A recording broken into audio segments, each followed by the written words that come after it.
I died coughing up blood on a Persian rug that cost more than my entire existence, while my adoptive mother complained about the stain. When my eyes snapped open, I wasn't dead.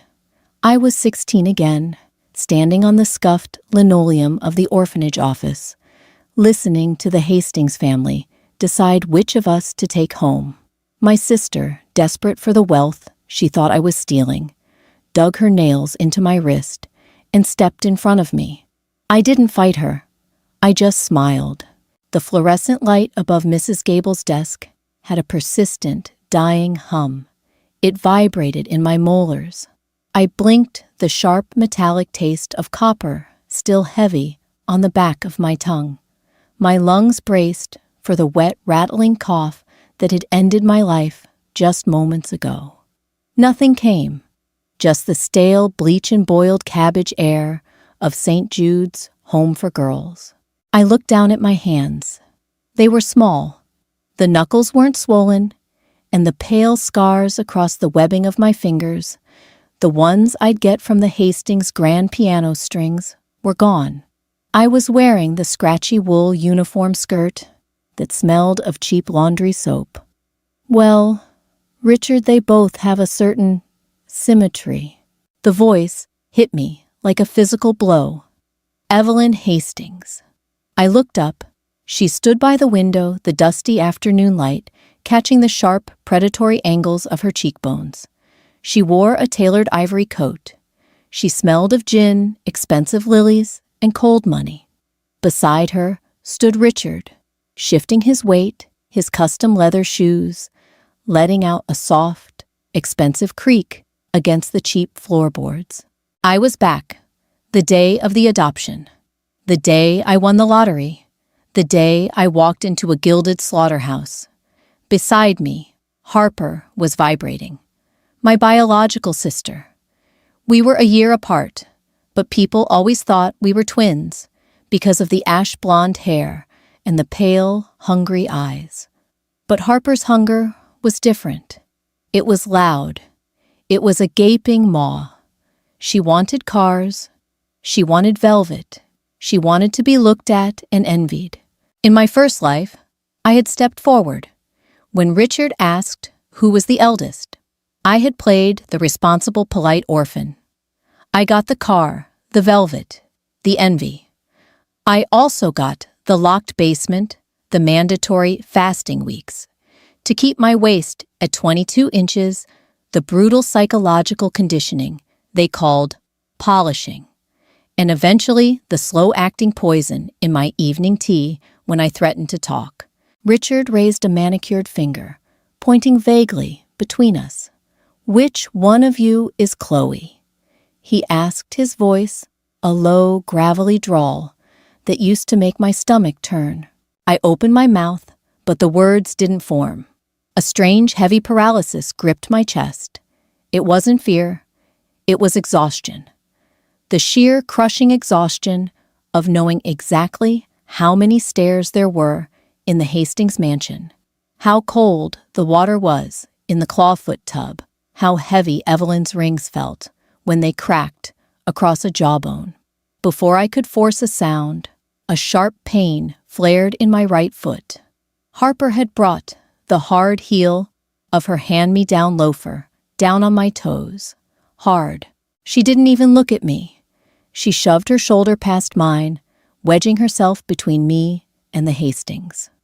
"I'm the older one," Harper lied.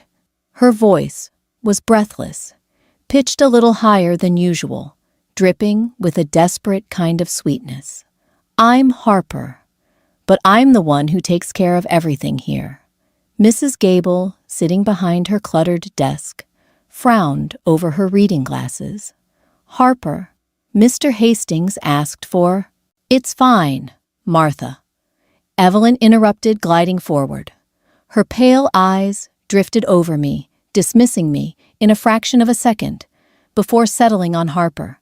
Evelyn reached out, tracing a single, frigid finger down Harper's jawline. I saw Harper shiver, mistaking the touch for affection. "She has a better profile anyway. Less soft." Harper, Richard mused, testing the name like a piece of meat on a fork. You want to come home with us, Harper. You want to be a Hastings. Harper's eyes were wide, glassy, with unshed tears of pure greed. She nodded so fast, I thought her neck would snap. Yes, yes, sir. More than anything. I stood perfectly still. The pain in my toes throbbed a grounding rhythmic pulse.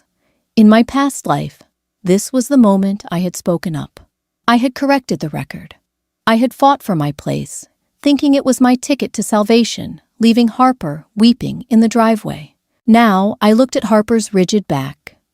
I saw the fraying seam on her cardigan. I saw the desperate, clawing ambition pouring out of her pores. She had no idea. She saw a mansion. She didn't see the locks on the outside of the bedroom doors. I caught Evelyn's eye over Harper's shoulder. I didn't glare. I didn't cry. I just let the corners of my mouth twitch upward into a small, terrifyingly vacant smile. Evelyn paused, a flicker of something unsettled, crossing her porcelain face, before she turned away. Pack your things, Harper, Richard said, checking his gold wristwatch. We leave in 10 minutes. The exhaust of the Hastings black Bentley smelled like burnt sugar and heavy gasoline. I stood on the cracked concrete steps of St. Jude's the late November wind, biting through my thin uniform, watching them load Harper's meager cardboard box into the trunk. Harper turned to me before she got in the car. She looked different already. The way she held her chin, the way she angled her body away from the chipped paint of the orphanage door. Don't be mad, Chloe, she whispered, but she didn't mean it. Her eyes were alight with a nasty, triumphant spark. She had won. She had stolen my golden ticket. I'll send you something when I get my allowance. Okay, I said. My voice sounded flat strange to my own ears. It lacked the venom she was expecting. Harper frowned, disappointed by my lack of tears. She wanted a fight. She wanted to feel the weight of what she had stolen. But I had nothing to give her. I just looked at the heavy leather of the car seats waiting for her. I remembered how they felt against bare legs when the AC was turned down to freezing to keep me awake during the drive to their galas. Have a good life, Harper, I said. I meant it. In the most twisted, cynical way, I meant it. She scoffed, slipping into the back seat. The heavy door slammed shut with a solid, expensive thud. A vault ceiling. I watched the car disappear down the road, its red taillights bleeding into the gray afternoon mist. When it was gone, the silence of the street felt thick and heavy. I walked back inside. The hallway smelled of floor wax and old socks. A draft rattled the loose window pane at the end of the corridor. It was ugly. It was poor. It was glorious. Dinner that night was a watery beef stew, where the beef was mostly a rumor, served with a side of stale bread. The dining hall was deafening. 40 girls, shouting, scraping chairs, fighting over the salt shaker. I sat in the corner, chewing the tough, tasteless bread, and I closed my eyes. I tasted it. Not the bread. I tasted the memory of Evelyn's imported white truffles, followed instantly by the stinging slap across my mouth for holding my fork at the wrong angle. I felt the phantom ache in my ribs from when Richard had dragged me down the stairs by my hair because I had spoken to a maid. I chewed the stale bread and swallowed. It was the best thing I had ever eaten. The first few months without Harper were quiet. I didn't try to get adopted. I made myself invisible. I kept my head down, scrubbed the toilets when it was my chore day, and read discarded textbooks in the library. I was biding my time until I turned 18. Harper made sure I didn't forget her, though. The letters started arriving in late January. Thick, cream-colored envelopes with the Hastings crest embossed on the flap. I used to run my thumb over that crest until the paper wore thin. Now I just rip them open with a dull pencil. Chloe, you wouldn't believe my room. It's bigger than the entire first floor of St. Jude's. Evelyn bought me a whole new wardrobe. Cashmere silk, no more scratchy wool. We're going to Paris for the spring. I'm learning French. She always ended them the same way. Wish you were here. I knew she didn't. She was rubbing my face in it. But I also knew how to read between the lines. I knew that Evelyn didn't just buy a wardrobe. She threw out everything you owned, erasing your identity.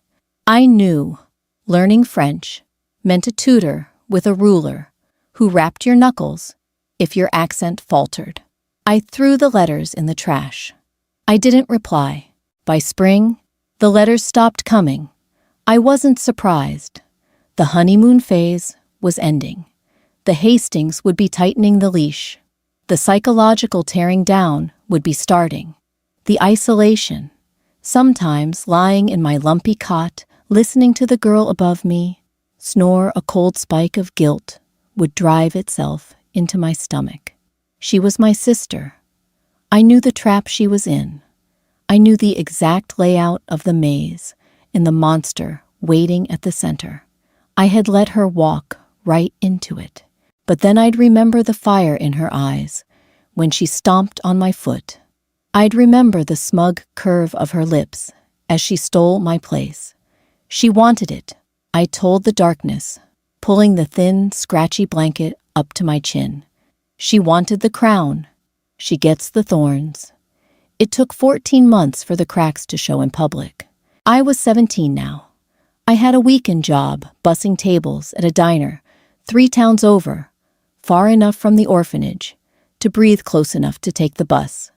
The air in the diner always smelled of burnt coffee, old grease, and cheap maple syrup. It clung to my hair and seeped into the pores of my skin. It was a rainy Tuesday afternoon when she walked in. I was wiping down Booth, for my rag streaking the formica, when the bell above the door chimed. I didn't look up immediately. I was focused on a stubborn patch of dried ketchup. Just a coffee. Black. The voice was thin, brittle, like glass that had been cooled too fast. I turned. It was Harper, or a sketch of Harper drawn by someone who had forgotten what she looked like. She was wearing a beige trench coat that cost more than my life insurance policy, belted tightly around a waist that had practically vanished. Her ash blonde hair was perfectly sleek, practically ironed straight, but it looked dull. The biggest change was her face. The baby fat was gone, hollowed out, leaving the sharp, hungry angles she had admired on Evelyn. But where Evelyn looked predatory, Harper just looked hunted. Her skin had a gray, translucent quality hiding beneath a layer of expensive foundation. She hadn't recognized me. I was wearing a stained apron, my hair shoved into a messy bun, smelling of fry oil. I walked over to the counter, grabbing the pot of decaf. I poured it into a thick, white ceramic mug and set it in front of her. "Cream or sugar?" I asked. Harper jumped. It was a tiny, violent flinch.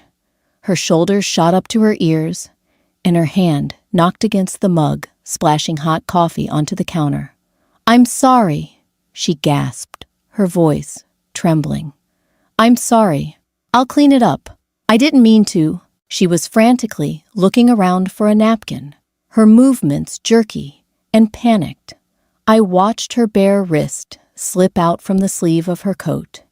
There, wrapped around her pale skin, was a faint, yellowish-green bruise, the exact shape and size of a thumb and forefinger.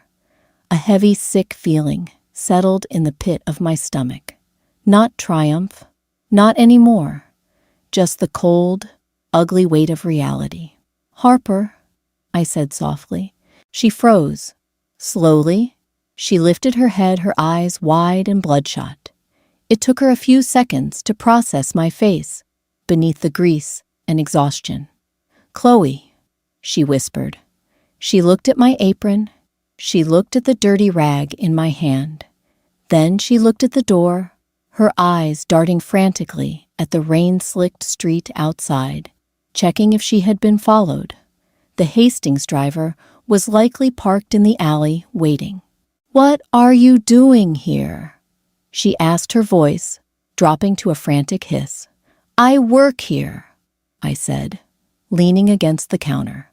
"What are you doing here? This isn't exactly the Hastings' usual haunt." Harper wrapped both her hands around the hot mug, ignoring the spilled coffee. She looked so small. The coat swallowed her. I told the driver I needed to use the restroom. He wouldn't stop at the nice place downtown. He said we were on a schedule. They're always on a schedule, Chloe. She wasn't bragging anymore. The Chanel, the Bentley, the Paris trips, none of it was in her voice. "How is it, Harper?" I asked. I didn't keep the edge out of my voice, but I didn't push it either. I genuinely wanted to hear her say it. I needed her to say it. She stared at the black surface of her coffee. It's wonderful. Evelyn is just particular. She wants me to be perfect. For the galas. They have so many galas." "Right, the galas." I picked up my rag and slowly wiped up the spill. "And the diet. How's the fasting?" Harper's head snapped up. Panic flared in her eyes, raw and unguarded. "How do you know about that? I didn't write about that." "I can see it." I lied smoothly. "You look like half a ghost." Her hands shook. She let go of the mug and hid them under the counter. "It's just for the spring collection. The dresses are very tailored. Richard says discipline is the foundation of a legacy." She repeated the phrase, like a recorded message. I knew that phrase. I knew exactly what tone Richard used when he said it, usually right before the heavy oak door of the basement was locked from the outside. I looked at the bruise on her wrist. I looked at the dark bruised bags under her eyes that makeup couldn't hide. I felt a surge of something terrible, a mixture of deep biological pity and a cold, dark satisfaction that terrified me. She took my place. She begged for it. She stepped on my toes to get it. "You got what you wanted, Harper," I said, my voice barely above a whisper, blending with the hiss of the fryer behind me. "You're a Hastings now." A tear leaked out of the corner of her eye, cutting a track through her powdered cheek. She didn't wipe it away. She didn't move at all. She just stared at me, the realization slowly bleeding into her terrified eyes. She was in hell, and she knew I knew. Before either of us could speak again, the diner door chimed. A tall man in a dark tailored suit stepped in. He didn't look at the menu. He didn't look at me. He locked eyes with Harper. "Miss Harper," the driver said, his voice flat and authoritative. "Mrs. Hastings is expecting you for your piano lesson. We are 3 minutes behind schedule."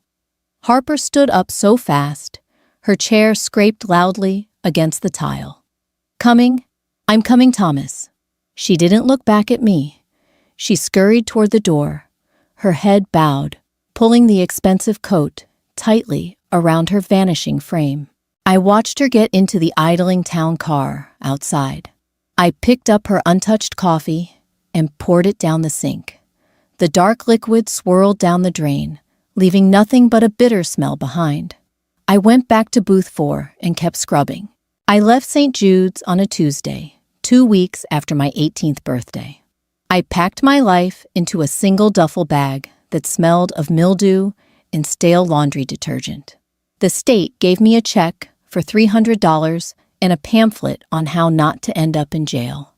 I rented a room above a dry cleaner on the east side of the city, where the chemical stench of perchloroethylene seeped through the floorboards and made my eyes water while I slept.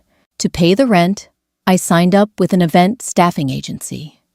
They handed me a stiff white polyester button-down and a black tie that felt like a noose. The agency manager, a sweating man named Davis, didn't care about my background as long as I could carry a tray of champagne flutes without spilling them. That was how 6 months later, I found myself standing in the sprawling manicured gardens of the Hastings estate. It was their annual summer charity gala, a grotesque display of wealth masquerading as philanthropy. The catering tent was erected behind the main house, a suffocating canvas sauna, smelling of roasted quail, truffle oil, and the anxious sweat of minimum wage workers. I stood by the service entrance, holding a silver platter of caviar blinis. The tray was heavy, the metal biting into my palms, but my hands were entirely steady. My heart, however, was a frantic trapped bird battering against my ribs. I knew this garden. I knew that the hydrangeas lining the gravel path were fertilized with expensive bone meal. I knew that the fountain in the center, a marble cherub pouring water from a jug, had a cracked basin that leaked into the soil. And I knew the house, the towering gray stone monstrosity looming in the twilight. Just looking at the second-floor windows, specifically the third one from the left, which used to be my bedroom, made a phantom ache throb at the base of my skull. "Keep moving, Chloe. Section 4 needs circulating," Davis hissed as he squeezed past me, wiping his greasy forehead with a napkin. I nodded, stepping out of the humid tent and into the cool evening air. The garden was a sea of silk diamonds and low-cultured laughter. String quartets played something baroque and mathematical in the background. The air smelled of expensive perfume, Cuban cigars, and crushed grass. I moved through the crowd seamlessly. I knew the choreography of the invisible servant, averting eyes, anticipating the empty glass, offering the tray at the precise angle so the guests didn't have to break their conversations. Then I saw them. They were holding court near the rose trellis. Richard in a tuxedo that looked molded to his broad shoulders, holding a scotch. Evelyn draped in emerald silk that clung to her rail-thin frame, her neck glittering with diamonds that caught the fairy lights. And between them, Harper. She was wearing a pale pink gown. It was heavily boned, cinched so tightly at her waist that I could see the rigid posture it forced upon her. Her ash blonde hair was swept up into an elaborate, flawless chignon. To the casual observer, she looked like a fairy tale princess, the lucky orphan who had won the ultimate lottery. But I wasn't a casual observer. I saw the way the heavy diamond earrings pulled at her earlobes, making them red and inflamed. I saw the thick layer of contouring makeup meant to hide the hollows of her cheeks. I saw the slight involuntary tremor in her left hand as she held a crystal glass of sparkling water. She wasn't allowed alcohol, of course. She probably wasn't allowed the canapés either. A wealthy dowager in a fur stole was speaking to them, gesticulating wildly. Evelyn smiled that thin, razor-blade smile and placed a manicured hand on Harper's bare shoulder. From 20 feet away, I saw Harper flinch. It was microscopic. A sudden stiffening of the spine, a sharp intake of breath. Evelyn's fingers didn't just rest on her skin. They dug in. The thumb pressed hard into the space between the collarbone and the neck, a silent, agonizing reprimand for some invisible infraction. Harper's face remained frozen in a serene, dead-eyed smile, but her knuckles were white around her glass. I walked closer, pretending to offer my tray to a group of men discussing hedge funds. I needed to see her eyes. I needed to see what was left of the girl who had stomped on my foot to steal this life. As I drifted past, the dowager finished her story with a loud, braying laugh. Harper laughed too. It was a hollow, tinny sound. As she did, she shifted her weight. The heel of her stiletto caught in the soft earth between the paving stones. She stumbled. It wasn't a fall. It was barely a trip. But her arm jerked, and a splash of sparkling water leaped from her glass landing squarely on the toe of Richard's polished Italian leather shoe. The string quartet kept playing. The guests kept talking. But within that tight little circle, the atmosphere instantly dropped by 30 degrees. The silence between the three of them was deafening. Richard didn't look down at his shoe. He just slowly turned his head to look at Harper. His expression didn't change. It was a blank, terrifying mask of absolute authority. Evelyn's fingers tightened on Harper's shoulder until I saw the pink silk of the dress bunch up under her grip. I apologize, Richard, Harper whispered. Her voice was a broken, reedy thing. Not a daughter speaking to a father. A hostage speaking to a captor. The stone was uneven. Clumsiness is a symptom of an unfocused mind, Harper, Richard said. His voice was a soft, gravelly purr that didn't carry past their circle. We do not tolerate unfocused minds in this family. I know. I'm sorry. Harper was hyperventilating shallow, rapid breaths that made the tight bodice of her dress strain. Evelyn, Richard said, mildly, taking a sip of his scotch. I believe Harper is feeling fatigued. The noise is clearly overwhelming her. Of course, darling, Evelyn murmured, her tone laced with a poisonous sweetness. She finally let go of Harper's shoulder, leaving a stark red handprint on the pale skin. Thomas will take her to the quiet room. She needs to reflect on her posture. The quiet room. The tray in my hands suddenly felt 1,000 pounds heavier. I knew the quiet room. It was the wine cellar in the sub-basement. No windows. A single folding chair. A temperature kept at a crisp 50 degrees. To preserve the vintages, they would lock her in there, in that thin silk dress, until the gala ended. 6, maybe 7 hours in the freezing dark. Thomas, the looming specter of a driver, materialized from the shadows of the house. He placed a heavy hand on the small of Harper's back. As she turned to be escorted away, her eyes scanned the crowd. Blind, panicked. And then she saw me. I was standing perfectly still among the oblivious, laughing elite, holding my tray of untouched caviar. The catering uniform didn't matter. The slicked-back hair didn't matter. She recognized me instantly. For a split-second time, suspended itself. I looked into my sister's eyes. There was no arrogance left, no triumph. There was only a primal screaming terror and a desperate begging plea. Help me, those eyes said. You were right. Help me. I didn't smile. I didn't nod.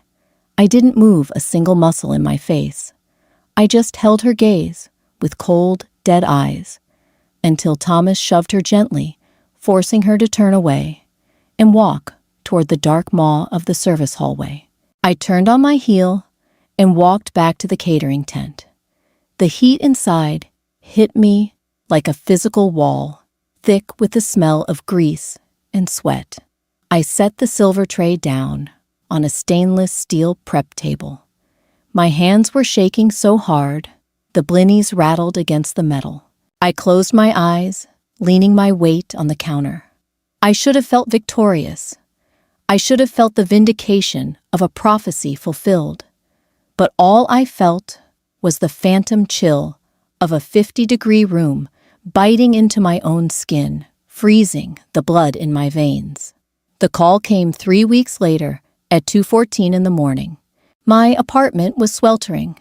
The radiator in the corner was broken, hissing a continuous stream of dry, metallic heat into the small room.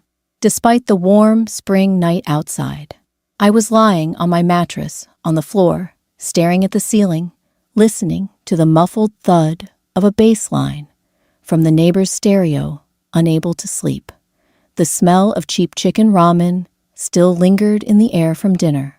When my prepaid cell phone buzzed against the hardwood floor, it sounded like a rattlesnake. I didn't answer it immediately.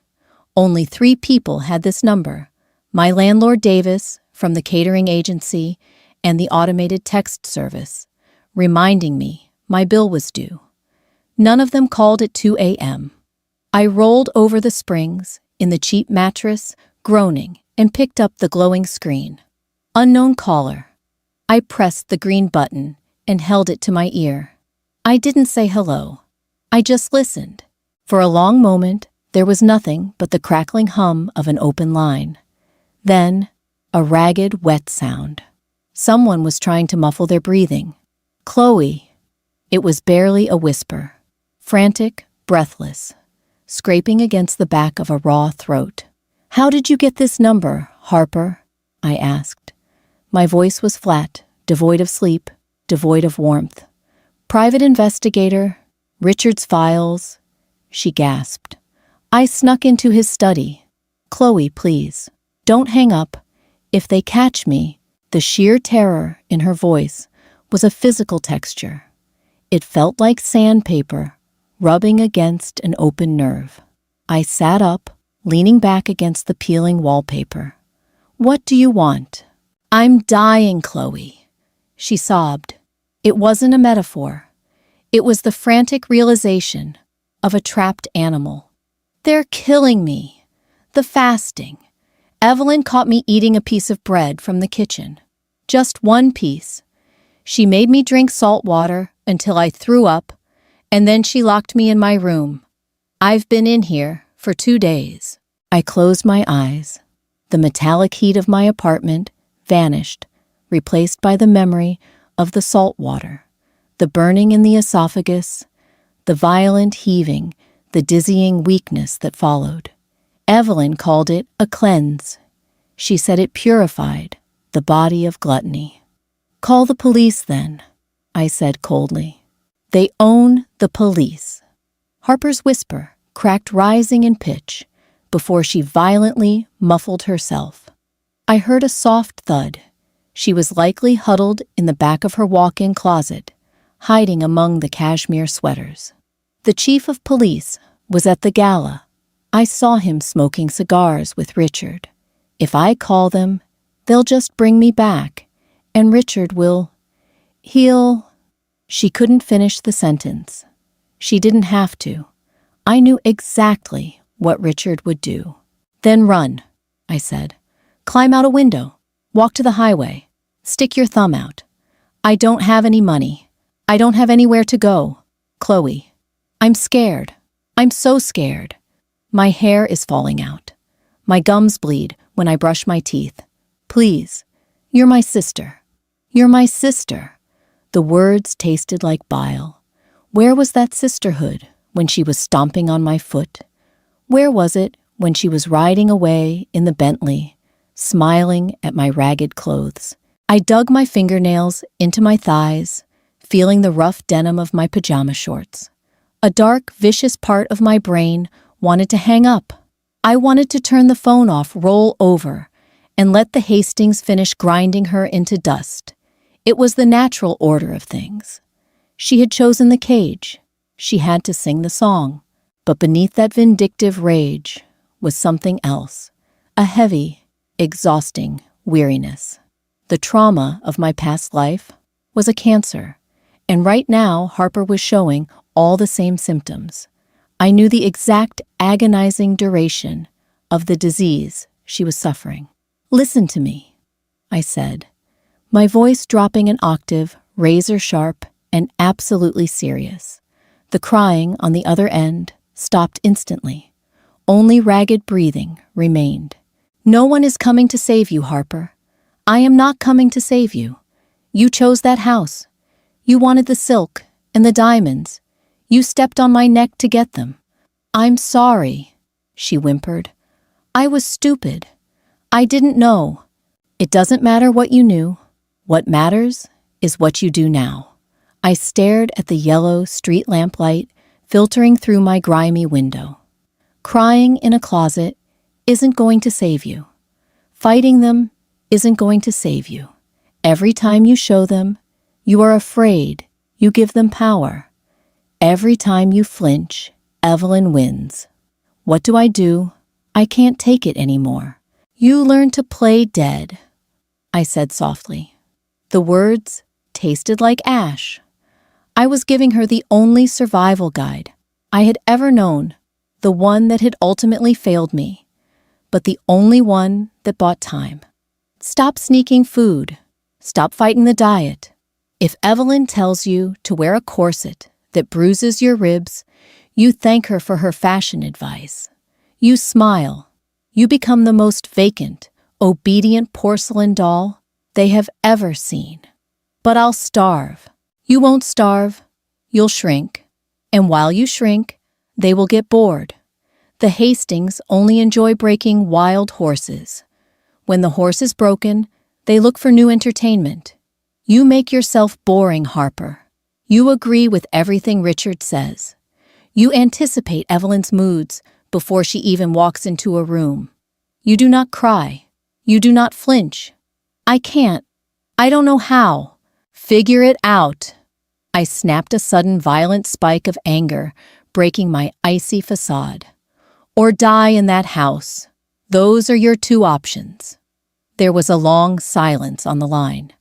The static popped. The neighbor's bass line thumped against the floorboards. They're going to kill me, she whispered. Only if you let them, I said, and I hung up. I tossed the phone onto the floor. It skittered across the wood and hit the baseboard. I lay back down on the mattress, staring at the cracked plaster ceiling. My chest felt hollow, scooped out by a rusty spoon. I had given her the armor, but I knew from experience that the armor was lined with spikes. Surviving the Hastings by becoming their perfect doll didn't save your soul. It just preserved your body while your mind rotted away. I had done it. I had been perfect. And Richard had still poisoned my tea because I had overheard a conversation about his offshore accounts. Perfection only delayed the execution, but it was all I had to give her. I closed my eyes, listening to the hiss of the radiator, and for the first time in years, I allowed a single tear to slide down my cheek, soaking into the cheap, scratchy cotton of my pillowcase. Summer turned into a brutal, suffocating autumn. The city baked under a layer of smog, and the leaves on the trees withered into brown husks before they even hit the pavement. I picked up more shifts. I avoided looking at the news. I buried myself in the smell of industrial dish soap and the mind-numbing repetition of catering prep. But avoiding the Hastings in this city was like trying to avoid breathing. They were everywhere. Their philanthropic foundations sponsored the museums, their company logos were plastered on the sides of buses, and their faces smiled out from the society pages of the Sunday papers. It was late October when I saw the shift. I was sitting in a dingy laundromat, waiting for my uniforms to dry. The air was thick, with the smell of hot lint and cheap fabric softener. The television mounted in the corner was playing a local news broadcast, the volume barely audible over the hum of the tumbling machines. I glanced up from my battered paperback when the bright blue graphic of the Hastings Foundation flashed across the screen. The camera cut to a ribbon-cutting ceremony for a new pediatric wing at the city hospital. Richard stood at the podium, looking authoritative and benevolent. Evelyn stood slightly behind him, wearing a slate gray suit that looked sharp enough to cut glass. And next to Evelyn was Harper. I dropped my book. It hit the linoleum floor with a sharp smack, but I didn't look away from the screen. She had done it. She had followed my advice to the letter. And It was the most terrifying thing I had ever seen. The desperate, hunted look in her eyes from the gala was gone. In fact, everything was gone. Her face was a masterclass in pleasant, aristocratic vacancy.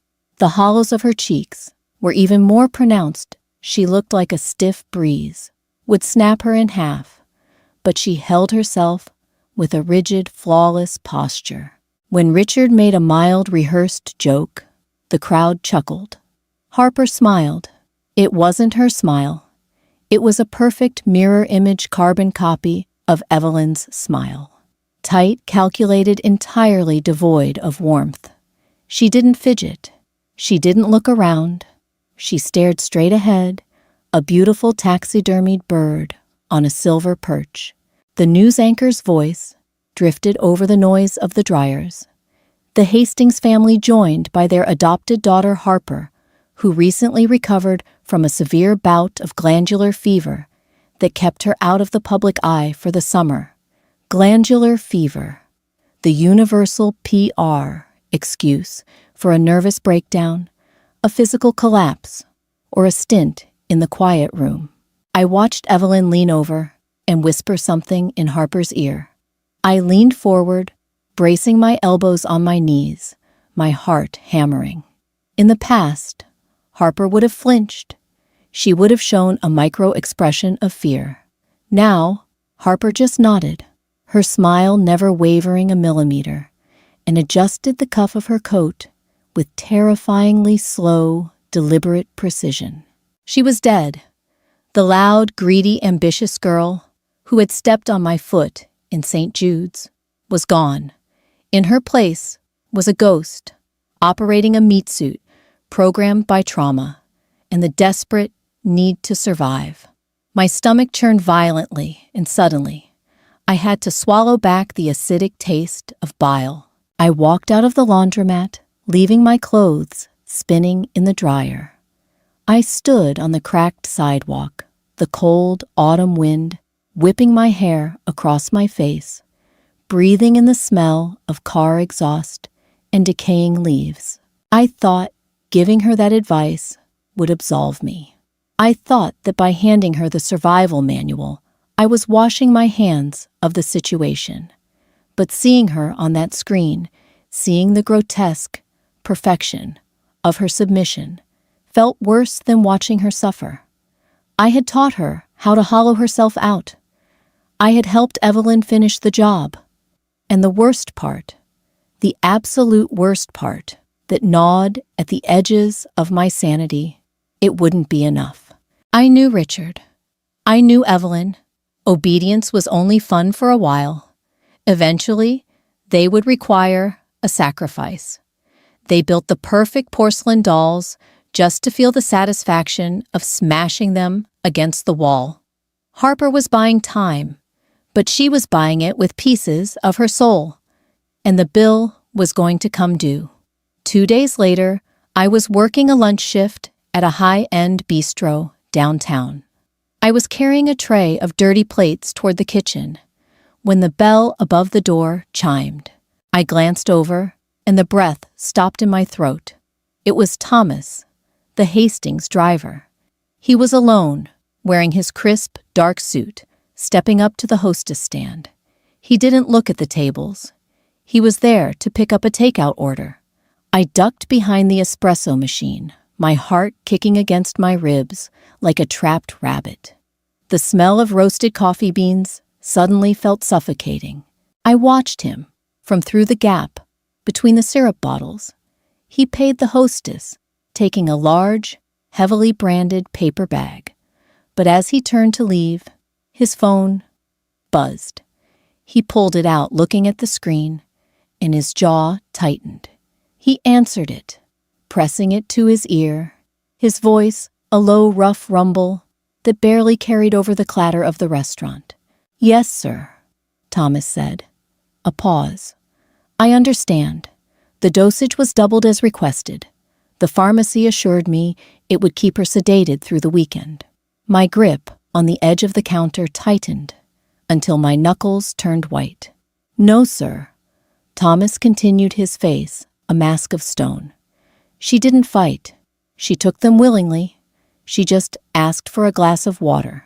He hung up, pocketed the phone, and walked out the door, the bell chiming a cheerful goodbye. I stood behind the counter, the noise of the bistro washing over me in a distorted, muffled wave. The clinking silverware sounded like scalpels. The laughter sounded like screams. She took them willingly. They were drugging her. The glandular fever wasn't just physical exhaustion. They were chemically restraining her. And Harper, playing the perfect doll, was swallowing the pills without a fight, letting them drag her under just to avoid the basement. I looked at my reflection in the polished chrome of the espresso machine. I looked older than 18. The exhaustion in my eyes was ancient. The cynicism I wore like a shield felt brittle, ready to crack. I had spent my entire second life trying to be a ghost, trying to stay out of the blast radius of the Hastings family. I let Harper take the hit because I thought she deserved it. I thought it was karma, but karma didn't write prescriptions for heavy sedatives. Karma didn't lock girls in freezing cellars. Monsters did. I took off my apron, dropping it onto the counter next to the dirty plates. The fabric made a soft, heavy sound. "Chloe, where are you going?" My manager barked from the pass. "Table 6 needs their check." I didn't answer. I pushed through the swinging doors, grabbed my jacket from the break room peg, and walked out the back alley door. The air smelled of rotting garbage and cold rain. I didn't know what I was going to do. I didn't have money. I didn't have power. And I didn't have a plan. But I knew one thing with absolute terrifying clarity. I couldn't just watch the doll break anymore. I had to smash the house down, around it. I didn't have a weapon, a getaway car, or a grand sweeping strategy. What I had was a rusted memory and a profound, terrifying anger that tasted like battery acid in the back of my throat. The Hastings estate sat on 20 acres of prime suburban woodland. Security was tight, but it was designed to keep strangers out, not someone who had spent 2 years memorizing the blind spots. In my past life, I used to sneak out through the old coal chute behind the greenhouse when the isolation became too much to bear. Richard had deemed the crumbling brickwork around it a historical feature and refused to let the contractors touch it. It was raining by the time my bus dropped me off 3 miles from the property line. The rain was freezing, an icy, relentless sheet that soaked through my thin denim jacket in minutes. By the time I reached the wrought iron perimeter fence, my teeth were chattering so violently, I bit my own tongue, the warm taste of iron, briefly masking the cold. I found the oak tree with the low-hanging branch.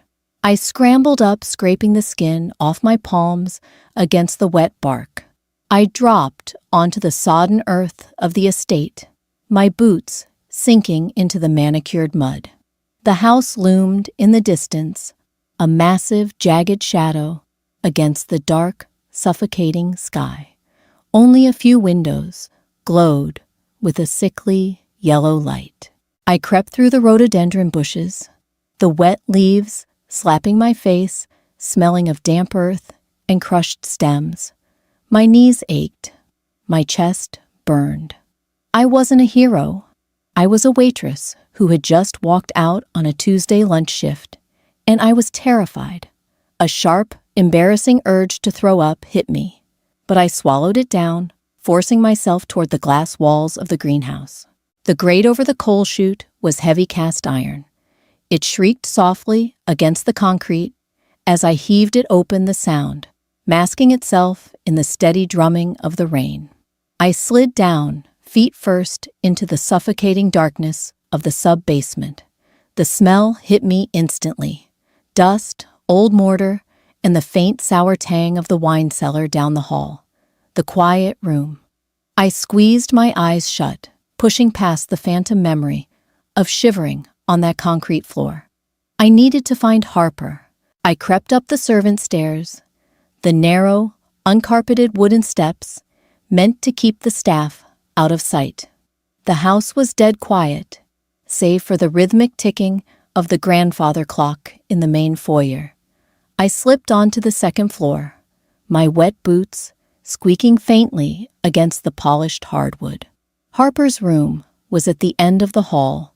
The door was heavy mahogany. It wasn't locked from the outside this time. I pushed it open. The room was vast and suffocatingly perfect. It smelled of expensive lavender linen spray and sterile rubbing alcohol. A single bedside lamp cast a dim pool of light over the massive four-poster bed. Harper was a lump under a mountain of white down comforters. I walked over, my heart beating a frantic, uneven rhythm against my ribs. "Harper," I whispered. She didn't move. I pulled the heavy duvet back. She was wearing a pale silk nightgown. Her skin was translucent, tracing the sharp, fragile architecture of her bones underneath. A thin line of drool gathered at the corner of her slack mouth. I shook her shoulder. It felt like grabbing a bundle of dry twigs. "Harper, wake up." Her eyelids fluttered. They were bruised and heavy. When her eyes finally opened, they were completely glassy, floating blindly in a fog of heavy sedatives. She looked at me, but she didn't see me. "Evelyn," she slurred, her voice thick and clumsy. "I took the pills. I didn't spit them out. I'm good." My stomach rolled. I grabbed a glass of water from the nightstand beside a small plastic cup holding 2 leftover white capsules and splashed it onto her face. She gasped a weak, wet sound, her hands flying up to weakly bat at her wet cheeks. "Cold." "It's Chloe," I hissed, grabbing her by the arms and hauling her into a sitting position. She was dead weight. "You have to get up. We're leaving." "Chloe." She blinked slowly, the sluggish machinery of her drugged brain trying to catch up. She looked around the room in a panic. No. You can't be here. Thomas will hear. The basement. Chloe. They'll lock me in the dark again." "I'm not letting them," I said, hauling her legs over the edge of the mattress. Her bare feet hit the floor, and her knees immediately buckled. I caught her under the armpits, taking her frail weight against my chest. "Stand up. Walk." "I can't," she sobbed, a pathetic airy sound. "My legs are asleep. My head is too heavy." "I don't care," I snarled, dragging her toward the closet. I pulled down the first coat. I saw a heavy wool trench and shoved her arms into the sleeves. I wasn't being gentle. I couldn't afford to be. Getting her out was only half the problem. If we just ran, Thomas would hunt us down. Richard would report her kidnapped. They had the police chief in their pocket. Running was a delay, not a solution. I needed to burn the house down. I needed the ledger. "Sit here," I ordered, dropping Harper onto the thick carpet by the door. She slumped against the wall, her head lolling to the side, eyes sliding shut again. "Do not move." I slipped back out into the hallway, leaving the door cracked. Richard's study was on the ground floor, just off the library. The house was cold. The air conditioning was always set to a chilling 68 degrees. I moved like a ghost, hugging the shadows of the antique sideboards, avoiding the floorboards I knew would creak. The study door was unlocked. I pushed inside. The air here was heavy, with the scent of old leather lemon oil and Richard's expensive scotch. The moonlight bled through the floor-to-ceiling windows, illuminating the massive oak desk in the center of the room. I knew where the safe was. In my past life, I had been dusting the bookshelves when Richard stumbled in drunk, demanding I leave. But before I closed the door, I had seen him slide a panel of the mahogany wainscoting aside. That was the mistake that got me poisoned. I had known too much, seen too much. I walked straight to the eastern wall, running my trembling fingers along the wood grain. I found the slight indentation, pressed hard, and slid it back. A digital keypad stared back at me in the dark. I closed my eyes, forcing my panicked brain to slow down. I needed the code. I had overheard him yelling at Evelyn about it once. The day the foundation was built, not the public one, the real one, April 14th, 1998. I punched in 041498. The keypad beeped a sharp electronic chirp that sounded like a gunshot in the silent house. A heavy click echoed from within the wall. I pulled the handle. Inside sat stacks of velvet jewelry boxes and manila folders. But I was looking for the book, the physical black ledger Richard kept because he was paranoid about digital hacks. He trusted paper. It documented every bribe to a city official, every offshore shell company, every piece of financial rot holding the Hastings Empire together. I found it buried beneath a stack of bearer bonds. It was surprisingly light for something that held so much destruction. I shoved it down the front of my wet jeans, letting my jacket cover it. "What are you doing in here?" The voice froze, the blood in my veins. It was crisp, icy. I turned around slowly. Evelyn stood in the doorway. She was wearing a silk robe, a glass of water in her hand. Her face was pale in the moonlight, her sharp features twisted in absolute shock. She didn't recognize me at first. I was just a wet, shivering intruder. Then her eyes narrowed, locking onto my face. "Chloe," she breathed, stepping into the room, her hand drifting toward the heavy brass lamp on the console table. "How did you get in here? Where is Thomas?" I didn't speak. I backed away, bumping against the edge of Richard's desk. "You filthy little rat," Evelyn hissed. The aristocratic veneer cracked, revealing the raw, ugly monster underneath. "I knew we shouldn't have let you live. You and your sister. Gutter trash. Always looking for something to steal." She grabbed the heavy brass lamp, ripping the cord from the wall. She lunged at me. It wasn't elegant. It was frantic and violent. She swung the heavy metal base at my head. I ducked, feeling the wind of it graze my ear, and the lamp smashed into the glass of the display cabinet behind me. Glass rained down, a deafening crash that echoed through the entire house. She turned on me again, her manicured nails clawing for my face. I didn't think. I just reacted. I grabbed a heavy crystal decanter full of scotch off the desk and swung it blindly. It connected with the side of her head with a dull, sickening thud. The crystal didn't break. Evelyn did. She crumpled, instantly hitting the Persian rug like a sack of stones. The decanter slipped from my hand, rolling across the floor, spilling amber liquid into the wool. I stood over her, gasping for air, my lungs burning. My hands were shaking so violently, I could barely feel my fingers. I looked down at her pale, still face, the dark stain of blood beginning to seep into her perfectly highlighted hair.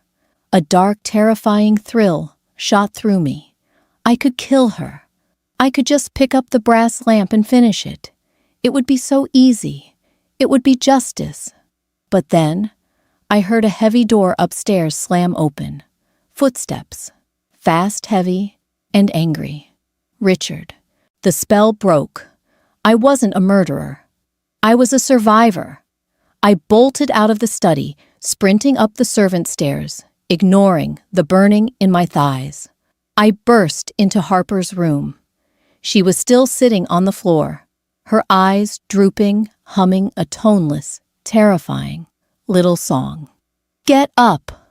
I screamed, yanking her by the arm so hard I heard her shoulder hop.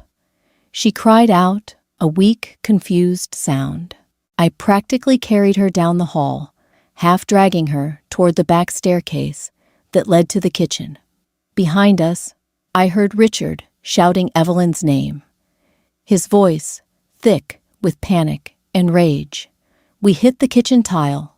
Harper tripped over her own feet, collapsing against the butcher block island. "Chloe, please. I want to sleep." "You can sleep when we're out," I grunted, wrapping my arm around her waist, hauling her toward the mudroom. We burst through the back door and out into the freezing rain. The cold shocked Harper's system slightly.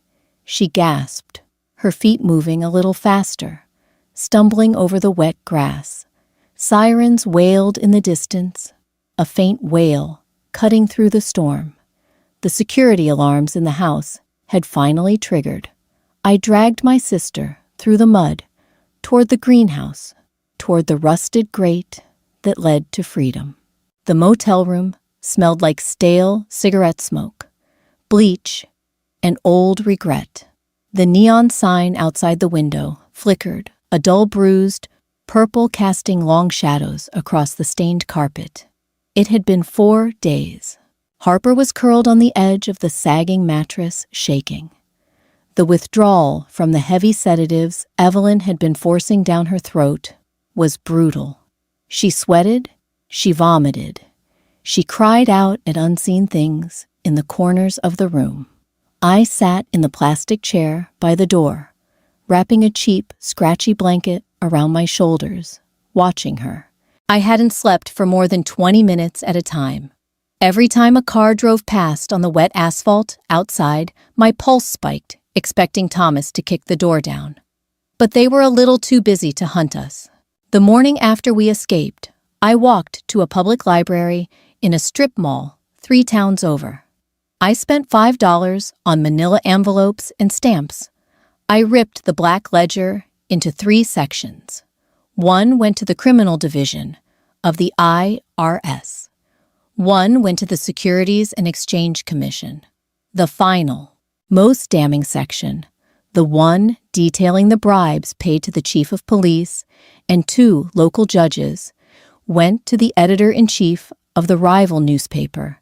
The Hastings had spent millions trying to bankrupt. I dropped them in a blue mailbox outside a gas station, the metal flap squeaking in the cold morning air. On day 3, the news broke. I watched it on the motel's fuzzy television screen. The federal raid on the Hastings estate.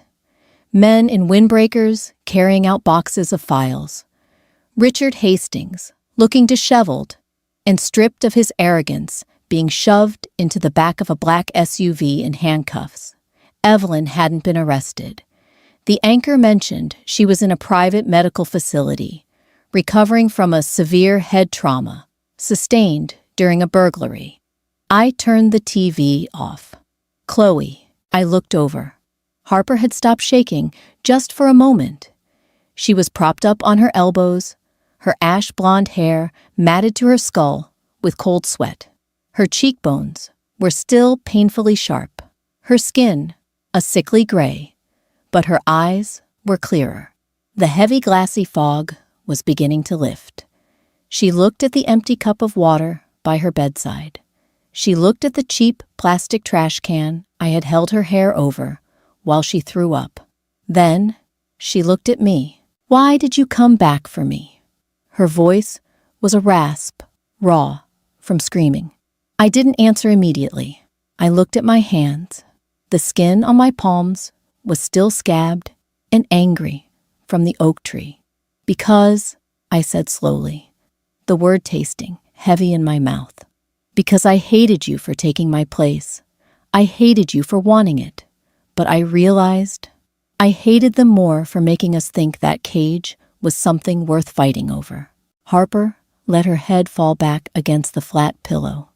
A single hot tear leaked out of the corner of her eye, tracking through the grime on her face.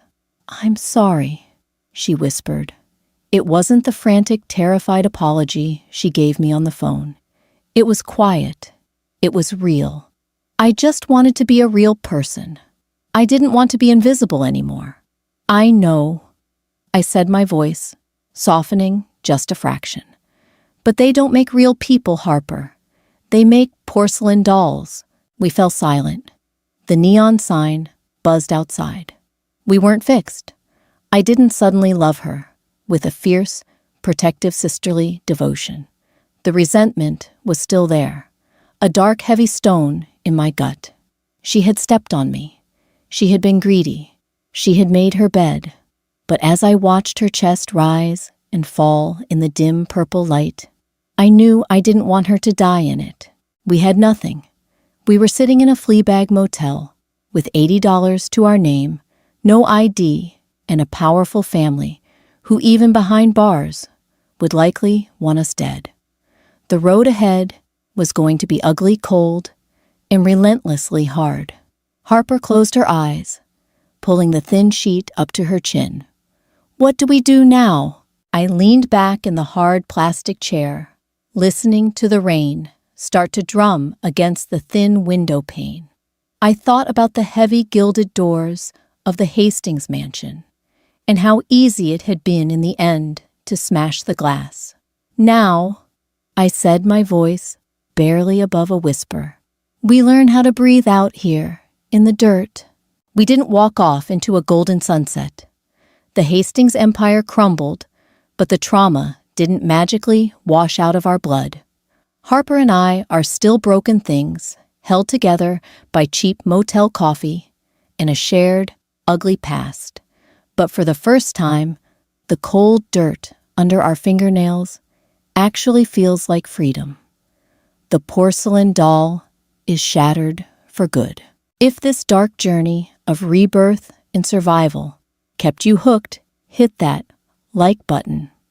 Share this story with someone who loves a twisted drama, and subscribe to follow along for more gritty, unforgettable tales.